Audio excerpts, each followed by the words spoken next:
The story I'm about to tell you is harrowing, tragic, and contains a lesson that could quite literally save your life one day. It's about a small detail, easily overlooked, that made the difference between life and death for one man in the Alaskan wilderness.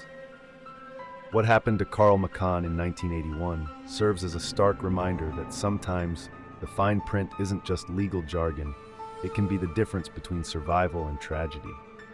On the morning of August 7th, 1981, Carl McCann stood at the edge of a pristine lake deep in the Alaskan wilderness. The 34-year-old wildlife photographer was wrapping up a 5-month solo expedition in one of the most remote areas of northern Alaska, well within the Arctic Circle. He'd been dropped off by plane in early spring and had spent his days photographing the raw, untamed beauty of this isolated region. During these 5 months, Carl hadn't seen or spoken to another human being. No phones, no roads, no park rangers, no human contact whatsoever for over 100 miles in any direction. As Carl prepared for his pickup, he began organizing his gear. He'd accumulated hundreds of rolls of film, nearly 500 in total, documenting the rugged beauty of the Alaskan wilderness. These photographs would not only tell the story of his adventure, but would provide income to fund future expeditions. Carl was meticulous about his photography, but unfortunately, not as meticulous about his evacuation plans. Carl's friend Rory was supposed to pick him up that day in his small bush plane. The catch was that while they had agreed on a date, they hadn't specified a time. This detail wouldn't have normally been an issue, but as the hours ticked by and the sun began its slow descent toward the horizon, Carl started to worry. In the Arctic summer, the sun stays out for nearly 20 hours a day, so when dusk began to fall, Carl realized it was approaching midnight. His friend had officially missed the pickup date. Still, Carl wasn't immediately concerned. Maybe Rory got the date wrong, or perhaps something delayed him. But as one day turned into 2, then 3, and still no sign of any aircraft, a sickening realization began to dawn on him. Carl remembered the night they had made these arrangements. They'd been drinking, laughing, making plans. Carl had asked Rory if he could pick him up on August 7th, and Rory had said yes, but with a caveat: he'd need to check his schedule first. In his excitement about the upcoming trip, Carl had simply forgotten to follow up and confirm these plans. The gravity of the situation became painfully clear. Rory wasn't delayed. Rory wasn't coming at all because the final confirmation had never happened. There was virtually no chance of another plane randomly flying over this remote area. Carl's best hope was that someone would report him missing, but even this was unlikely. Carl was known for his independent, nomadic lifestyle. He traveled constantly and rarely told people his exact whereabouts or return dates. In fact, on a previous trip, when Carl had been late returning, his father had called the authorities, something Carl had explicitly told him never to do again. Now Carl faced an impossible situation. With limited supplies and just 1 box of ammunition remaining, he'd tossed the rest into the lake earlier that day, thinking he wouldn't need it. He was looking at surviving the brutal Alaskan winter alone. The Arctic winter is merciless, with temperatures plunging well below zero, limited daylight, and scarce food sources. Professional survival experts would struggle with these conditions, even with proper equipment. Carl had 2 options, neither of them good.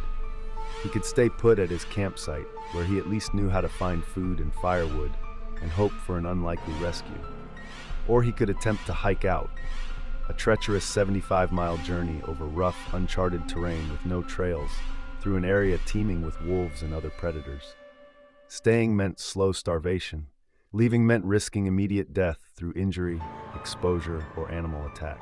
As Carl weighed these dismal options, something miraculous happened. Several weeks after his missed pickup date, as he was checking his rabbit snares and contemplating his fate, he heard the distant sound of an aircraft engine. At first, he thought he must be hallucinating.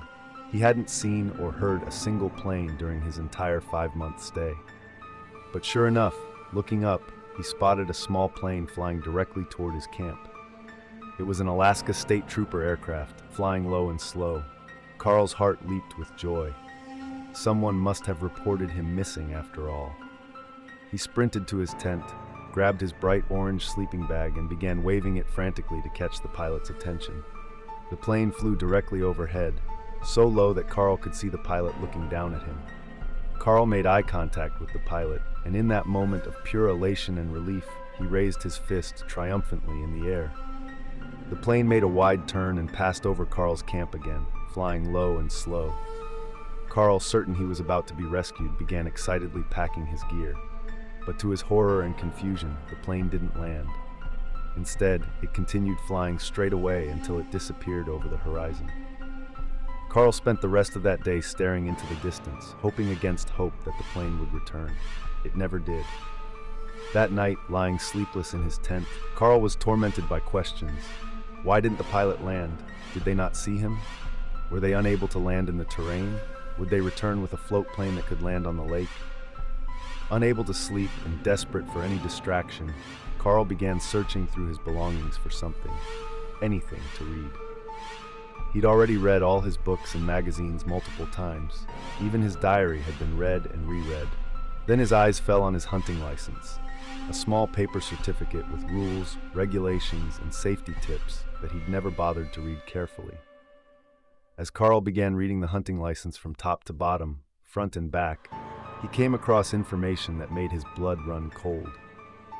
There, in plain text, was the explanation for why the pilot had abandoned him. According to the license, a single arm raised in the air is the universally recognized body signal for "all okay, do not wait." When Carl had made eye contact with the pilot and raised his fist in triumph, he had inadvertently signaled that he didn't need help. The correct signal to indicate distress and request pickup, as clearly stated on the hunting license, would have been to raise both arms in the air. A simple gesture, a tiny detail he'd overlooked, had sealed his fate. For weeks afterward, Carl stayed close to his camp, hoping against reason that the plane might return. But it never did, and by the time he accepted this reality, it was too late in the season to attempt hiking out. The Arctic winter had begun to close in around him. The lake froze over, making fishing impossible. His snares sat empty, the catches invariably claimed by wolves and foxes before he could retrieve them. By October, Carl was visibly malnourished. By November, he was starving. His food stores were completely depleted, and the brutal winter conditions had set in with a vengeance. Frostbite began turning his fingers and toes black. He was constantly ill, racked by chills, and growing weaker by the day. On November 26, 1981, Thanksgiving Day, Carl made his final diary entry.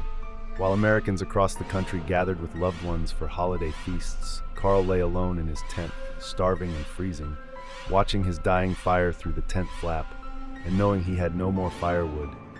He had reached the end of his endurance and saw only one choice left. His last written words were simple and haunting. "They say it doesn't hurt." He placed his diary near his rolls of film, reached for his rifle and his last box of ammunition, and ended his suffering. It wasn't until February 1982 that Alaska State Troopers found Carl's body, and the story of his tragic miscommunication came to light. This devastating story highlights several critical survival lessons. First and foremost is the importance of clear communication when making wilderness plans. Always confirm pickup dates and times in writing, not just verbally, especially when alcohol is involved. Always make sure someone reliable knows exactly where you are going and when you should return, with clear instructions on when to alert authorities if you don't check in. Second, always thoroughly read and understand all safety information related to your activities. The fine print on permits, licenses, and informational materials often contains vital safety protocols and emergency signals that could save your life. Carl had the information that could have saved him literally in his possession the entire time, but he never read it until it was too late. Third, know and understand universal distress signals. In wilderness areas, 2 arms raised means help needed, while 1 arm raised signals all okay. Similar standardized signals exist for various emergency situations, from maritime distress to avalanche burial.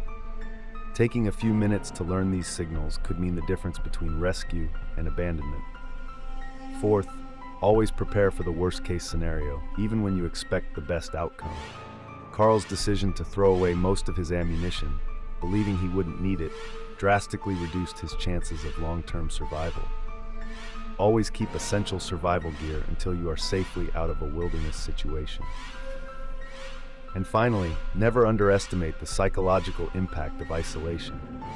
The human mind is not designed for extreme solitude, and even experienced outdoorsmen can make fatal errors in judgment after prolonged periods alone in the wilderness. If you're planning a solo expedition, build in contingency plans and redundant safety measures.